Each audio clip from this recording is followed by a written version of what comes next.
Hi everybody and welcome back to another short presentation on the G7 summit, which has started today and runs across the weekend, and this time it's in England.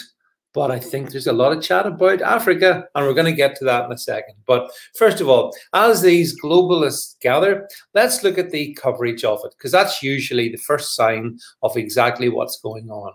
So it starts off with the predictable, the UK and US have an indestructible relationship. It's stronger than the strongest metal known to man, apparently. Here's Johnson doing the bit for the camera where he's telling BBC that the talks, he's had terrific talks with Joe Biden, terrific talks.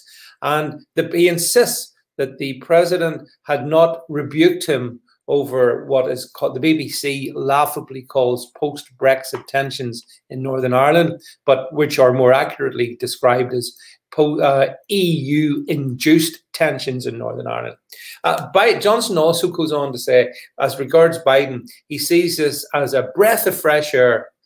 So right, Joe Biden's a breath of fresh air, right? Really? What kind of air have you been breathing, Boris Johnson? Here the two of them are. Quite interesting. If you notice, they're both wearing their masks, even though both of them have had double vaccinations, and also Boris Johnson has obviously had COVID, and therefore the antibodies that come with that. But that doesn't matter. Here's the two of them. Here's a little money shot of Boris Johnson's wife and Doctor. Please have some respect. Dr. Jill Biden. She's not a medical doctor. It's an academic title. But anyway, she's doctor. And I've got another image. Look at this. This is really weird. So they're not shaking hands. So they're doing the kind of elbow thing, which these the COVID enthusiasts like to do. But they've both been vaccinated. So if they've both been double vaccinated, why can they not shake hands? Why do they have to do this kind of nonsense? Why is this charade gone through? I don't really understand it. So there is that. And then this is the money shot really of the day. They're talking about the UK's commitment to donate 100 million surplus vaccine doses to poor countries around the world. And also to COVAX, which also distributes vaccines around the world. I think Biden's talking about donating 1 billion surplus vaccine doses to poorer countries around the world.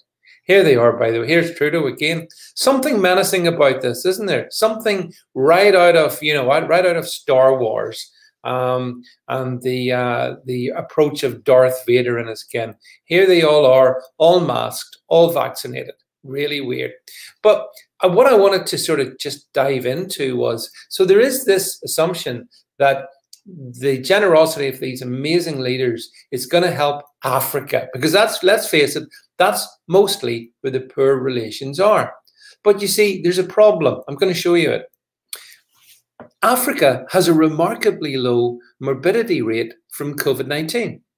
And as you can see in this very helpful chart, which I think Sky produced, it shows that South Africa has the highest death rate in Africa, but that's only 40% that of the UK. And most, if you look at the map here, most of the other African countries have really, really, really low mortality rates in comparison to the UK. And in actual fact, it's actually more simple than that, because it's the mortality rates in Africa, and I've talked about this before, are really, really low. Let me just share this in case you've forgotten, but we shouldn't really forget these things. We should be on top of these things.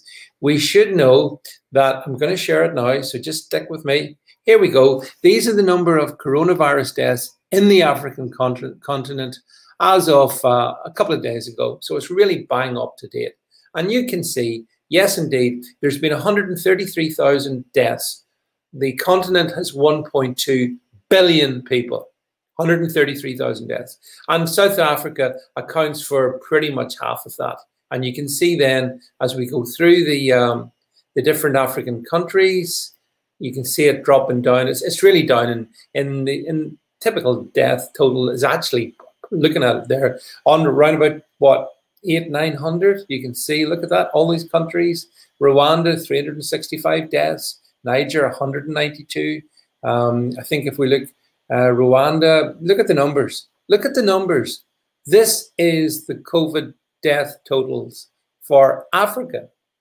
You see the Seychelles Islands, 46 people. Tanzania, pretty big country, 21 people died with COVID. This is official data, by the way, cannot be disputed. These are the stats. Funny, you can pick your country. Some really big African countries, like take Nigeria, for example, 2,000 deaths, 2,000 deaths.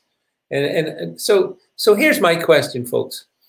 With the mortality rate really minimal, and with it perfectly obvious that for whatever reasons, COVID-19 has not impacted on the African continent, why does the G7 want to provide vaccines to just about everybody on that continent? Why might that be? I'll leave you to suggest reasons for that in the thread below.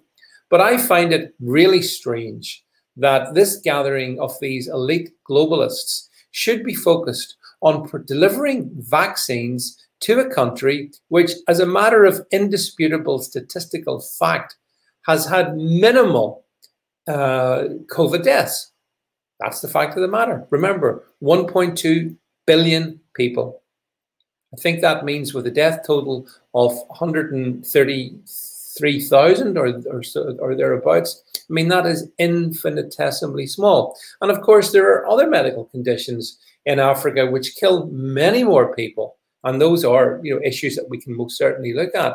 But that's not what the G7 are looking at.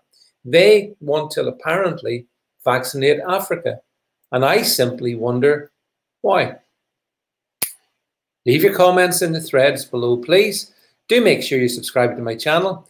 Catch up with you soon.